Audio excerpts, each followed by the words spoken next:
আমরা দেখি চঙ্গা চুপচাপ স্কুলে বসেছিল, কিন্তু তার আশেপাশের মানুষগুলো মানে স্টুডেন্টসরা এবং টিচাররা খুব মজা করছিল, খুব মজার কথা বলছিল। কিন্তু চঙ্গা তো শুনতে পারে না এবং বলতেও পারে না।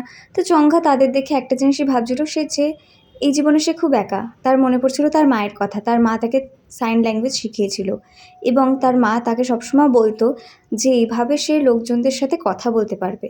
কিন্তু কোনো এক কারণে তার মাকে তার বাড়ি ছেড়ে চলে যেতে হয় এবং চঙ্গা খুবই কষ্টে ছিল তার মা তার থেকে দূরে চলে যাওয়ার জন্য। সে তার মাকে বলে যে মা আবার অবশ্যই ফিরে এসো। তার মাও বলে যে হ্যাঁ, তার মা আবার তার কাছে ফিরে আসবে। পরে আমরা দেখি চঙ্গার কাছে আসে তার নতুন টিচার এবং তার টিচার তাকে বলে যে সে চঙ্গাকে নতুন করে কথা বলা শেখাবে। পরে আমরা দেখি এই টিচারটা তার সাথে খুবই খারাপ বিহেভ করে এবং এই টিচারের সাথে থাকে সেই টিচারেরই দুইজন বাচ্চা। আমরা দেখি চঙ্গার নতুন টিচার তাকে অনেকভাবে শব্দ করতে শেখায় যাতে সে কথা বলতে পারে, কিন্তু চঙ্গা তার মনের মতো না করতে পারলে সে চঙ্গাকে মারধর করে এবং চঙ্গা যদি তার কথা শুনতে না চায় তাহলে তাকে একটা অন্ধকার রুমে বন্ধ করে দেয়। অন্ধকার রুমে সেই ছোটো বয়সে বন্ধ থেকে চঙ্গার খুবই ভয় করতো, সে অনেক কান্নাকাটি করতো, সে তার দুঃখের কথা তার বাবাকেও বলতে পারতো না, কারণ কি সে কথাই বলতে পারে না। ওইদিকে আমরা দেখি চঙ্গা বড় হয়ে একদিন দেখে লি চ্যানকে। সে দেখে যে তার বাড়ির উঠোনে অনেক বড় করে একটা ইভেন্ট হচ্ছে এবং সেখানে চঙ্গাকে কেউ ডাকেনি, কিন্তু চঙ্গা ঘরের মধ্যে বন্ধ দেখেই দেখে যে তার টিচার খুব মজা করছে। আর ওই দিকে লিচ্যান এসে একটা বাজে কাণ্ড ঘটায়। সে দৌড়ে লাফিয়ে ঝাঁপিয়ে তার টিচারেরই কাছে চলে যায় এবং টিচারের পুরো ড্রেসটা খারাপ করে দেয়। এইটা সবাই দেখে এবং সেটাতে অপমান হয় সেই টিচারেরই। এটা দেখে চঙ্গা প্রচণ্ড হাসে। চঙ্গা বোধহয় প্রথমবার এই পৃথিবীতে হাসলো, কারণ কি চঙ্গা এর আগে বোঝেইনি খুশি কাকে বলে। তার মা চলে যাওয়ার পরে এই প্রথমবার লি চ্যান তাকে হাসালো। চঙ্গা যখন লি চ্যানকে দেখলো এরকম অদ্ভুত অবস্থা এবং দেখলো যে লি চ্যানই সেই ছেলেটা যে তাকে সেই দিন লাইব্রেরিতে বাঁচালো, তখন চঙ্গার মনে লি চ্যানের প্রতি একটা আলাদা অনুভূতি জাগলো। চঙ্গা এরপর লি চ্যানকে ফলো করতো। সে লি চ্যানকে হাঁ করে দেখতো, সে লি চ্যানকে কিছু বলতো না এবং লি চ্যান যে ড্রেসে কিনতো সেই ড্রেসই চঙ্গাকে কিনে আনতো। সে একদিন লিচ্যানের দেখা দেখি একটা ব্র্যান্ডের জামা কেনে এবং সেই জামাটা সে কেনার পরেই দেখে সেই দিনই যখন সে সোকিউংকে সেই জামাটা দেয় পরতে, তখনই সে দেখে লিচ্যানও এসে সোকিউংকে বলছে যে দেখো সোকিউং, তুমি আর আমি একই ধরনের জামা পরেছি, এর মানে তুমি আর আমি খুব ভালো বয়ফ্রেন্ড গার্লফ্রেন্ড হবো, কারণ কি আমাদের টেস্টও এক। চঙ্গার সেই সময় খুবই মনের কষ্ট হয়। পরে চঙ্গা দেখে যে লিচ্যান আর ও একই স্টোররুমে আছে এবং লিচ্যান তো জানতো না যে চঙ্গা কথা বলতে পারে না। তো সে আগের দৃশ্যগুলি দেখানো হয় যে চঙ্গাকে লিচ্যান ওখান থেকে পালাতে হেল্প করে। তারপরে লিচ্যান চঙ্গাকে বলে যে কোনো রকম যদি প্রবলেম হয় তাহলে চঙ্গা যেন তাকে বলে। লিচ্যান তখন চঙ্গার কথা জানতোই না, চঙ্গার কী নাম সেটা জানতো না এবং এটাও জানতো না যে চঙ্গা কথাও বলতে পারে না এবং শুনতেও পারে না।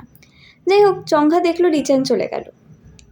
লিচ্যান চঙ্গাকে তার যে নাম্বারটা দিয়েছিল সেই ফোন নাম্বারে চঙ্গা তাকে কলও করে, কিন্তু চঙ্গা তো কথাই বলতে পারতো না। তাই চঙ্গা মনের দুঃখে সেই ফোনটাকে নামিয়েও রাখে। চঙ্গা পরে দেখে যে লিচ্যান আর দাঁড়িয়ে আছে তার সামনে সোকিউং। তো চঙ্গার মনে হয় যে লিচ্যানকে সে কোনোদিনই পেতে পারবে না। সোকিউং আর লিচ্যানকে একসাথে দেখে চঙ্গার মনে খুবই কষ্ট জাগে এবং চঙ্গা সেখান থেকে চুপচাপ চলে যায়। কিন্তু চঙ্গাকে চলে যেতে দেখে লিচ্যান বলে, সোকিউং, আমি তোমার সাথে পরে কথা বলবো, কিন্তু এই মুহূর্তে আমার মনে হয় যে আমার চঙ্গার সাথে কথা বলা উচিত। এই বলে লিচ্যান ওখান থেকে চলে যায়। তখনই ঘোল এসে বলে যে সোকিউং, তুমি এখানে কী করছো? তোমার তো এখানে আসারই কথা ছিল না। তখন সোকিউং বলে, আমি যেখানে যাব যেখানে আসবো যাই করবো সেটা আমার ব্যাপার। এইসব কথা ঘোল আর সোকিউংয়ের মতো হতে থাকে। সোকিউং তাকে বলে যে তুমি এত চিন্তা কেন করছো? তখন আমাদের ঘোল বলে, কারণ কি লিচ্যানের তোমার সাথে থাকারই কথা না। লিচ্যানের মনের ফিলিংস নিয়ে তুমি খেলো না প্লিজ, লিচ্যানের জীবন থেকে চলে যাও। অন্যদিকে আমরা দেখি যে চঙ্গার মাথায় লিচ্যান একটা কাগজের টুকরো ফেলে দেয়, কারণ কি চঙ্গা তো তার কথাই শুনছিল না।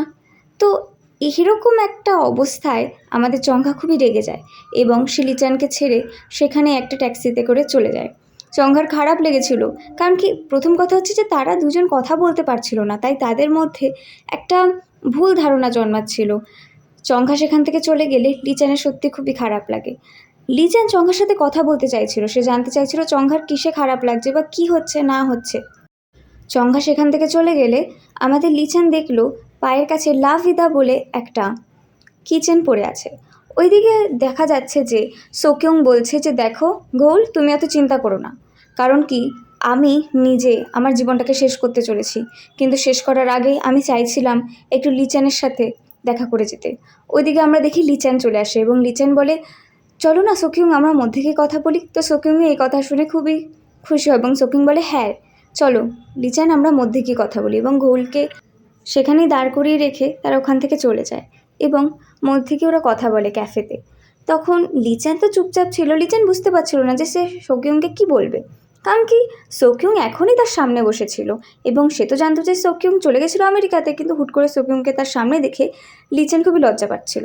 ওদিকে সোকিউং বলছে তোমার মনে আছে তো, তুমি আমার জন্য তো একটা মিউজিক ব্যান্ড শুরু করতে চলেছিলে, তা সেটার কাজ কেমন এগোচ্ছে? তখন আমাদের লিচেন বলে যে সবই তো ঠিকই আছে। এই শুনে আমাদের সোকিউংয়ের খুব ভালো লাগে। সোকিউং বলে তুমি অবশ্যই জিতবে প্লিজ, যাতে তুমি আমার বয়ফ্রেন্ড হতে পারো। তো সোকিউংয়ের এসব কথা শুনে লিচেন কিছু বুঝতে পারছিল না, কারণ কি সে সোকিউংকে খুবই পছন্দ করে। ওইদিকে লিচেন যখন দেরি করে বাড়ি আসে তখন ঘোল তাকে জিজ্ঞাসা করে যে তোমরা এতক্ষণ কী কথা বললে? তখন আমাদের লিচেন বলে যে দেখো ঘোল, তোমাকে এসব নিয়ে এত কিছু ভাবার দরকার নেই, কিন্তু ঘোল খুবই রেগে যায়। ঘোল জানতে চায় কী হয়েছিল ওদের মধ্যে। তখন আমাদের লিচেন বলে যে ঘোল, এরপর থেকে আমি পড়াশোনাও ভালো করে করবো এবং আমি ভালো করে গান বাজনাও করবো, কারণ কি আমি সোকিউংয়ের জন্য একটা ভালো ছেলে হতে চাই, আমি চাই সোকিউং আমাকে পছন্দ করুক। তো লিচেনের এসব কথা শুনে আমাদের ঘোল খুবই রেগে যায়। ওইদিকে আমাদের লিচেন ওর বন্ধুদের সাথে রাতের বেলা কথা বলছিল। সে বলছিল যে জানো সোকিউং এসেছিল এবং সোকিউং তো চুল ছোটো ছোটো করেছে এবং তাকে দেখতে আরও কিউট লাগছে। এই বলে সে বলছিল সোকিউং কত সুন্দর দেখতে, সোকিউং এই সোকিউং সেই, এইসব অনেক কিছু বলছিল। এই সব কথাই লুকিয়ে চুরিয়ে শুনছিল আমাদের ঘোল। সে লিচেনকে খুশি দেখতে পাচ্ছিল, কিন্তু তার মনের মধ্যে একটা কষ্ট তো রয়ে গেছিলো, কারণ কি লিচেন যদি অতীতে এসে তার মাকে বিয়ে না করে, তাহলে সোকিউংয়ের সাথে বিয়ে করলে ভবিষ্যতে গিয়ে তো মানে ঘোলের কোনো ভবিষ্যতই থাকবে না। ঘোল তো কোনো দিন জন্মাবেই না যদি অতীতই পাল্টে যায়। পরের দিন আমরা দেখি যে লিচেন গান করতে শুরু করে। লিচেন এত বেশি প্যাশনেট ছিল এই ব্যাপার নিয়ে যে সবাই একটা জিনিসই ভাবে যে লিচেন তো এবার পুরো স্টেজ কাঁপিয়ে দেবে।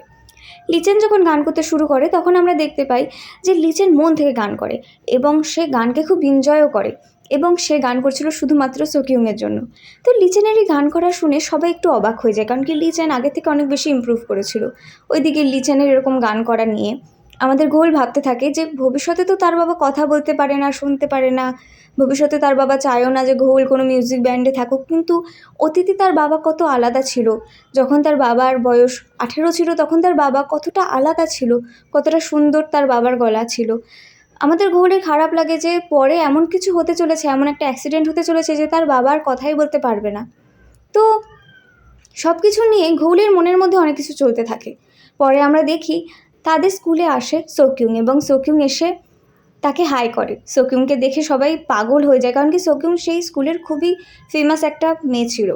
তো সোকিউং যখন সেখানে আসে সেখানে ভিড় জমা হয়ে যায় এবং লিচেন বলে সোকিউং তুমি এখানে এসছো? সোকিউং বলে আমি চাই যে আমরা সবাই অ্যামিউজমেন্ট পার্কে যাই।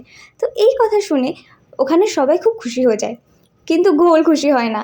যাই হোক, ঘোল যতই না করুক হ্যাঁ করুক, ঘোল আর সবাই মিলে অ্যামিউজমেন্ট পার্কে যায়। তারা যে যে রাইডেই চড়ছিল না কেন, ঘোল সবসময় লিচেনের একদমই কাছে বসেছিল এবং সে লিচেনকে কোনো মতে কোনো মজা করতে দিচ্ছিল না, কারণ কি তার মনে হচ্ছিল লিচেনের কোনো ক্ষতি হয়ে যাবে। সে চাইছিল 1 বছরের জন্য লিচেন ভালোভাবে থাকুক, যাতে লিচেনের কোনো অ্যাক্সিডেন্ট না হোক আর লিচেন তার কথা বলার আর শোনার ক্ষমতা না হারাক। ওইদিকে ওরা যাই করছিল না কেন প্রত্যেকবার ঘোল মাঝখানে চলে আসছিল লিচেন আর সোকিউংয়ের, এই জন্য লিচেন তো খুবই রেগে গেছিলো। এটা চড়তে থাকে, কিন্তু তারা সবাই খুব মজা করে, একটু খুনসুটি চলে, একটু ঝগড়া চলে, তারপরেও তারা অনেক রাইডে যায় এবং তারা প্রত্যেকটা রাইডে খুব মজা করে।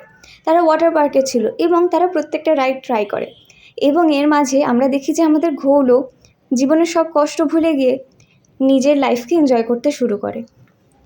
আর ওরা পরে গিয়ে অনেক ফটো ক্লিক করে। সেই ক্লিক করার সময় ওরা ঝগড়াঝাটি করে এবং সোকিউং লিচেনের কাছে আসতে চাইছিল বলে লিচেন তো খুব খুশি ছিল, কিন্তু সেখানে ঘোল খুশি ছিল না এবং ঘোলের একটা উল্টোপাল্টা ফটো উঠে যায়। পরে আমরা দেখি যে ছোটোখাটো জিনিস নিয়েও আমাদের সোকিউং আর ঘোলের মধ্যে খুব ঝামেলা হচ্ছিল। এই ঝামেলার জন্য আমাদের সোকিউং ওর মুখের উপর টমেটো সসই দিয়ে দেয়। পরে যখন লিচ্যান সেখানে দৌড়ে দৌড়ে আসছিল, তখন লিচ্যান একটা কলার ছোকলার উপরে গিয়ে পড়ে যাচ্ছিল। পিছলে পড়ে যাওয়ার সময় আমাদের গোল তাকে যেভাবেই হোক না কেন দৌড়ে বাঁচিয়ে নেয়।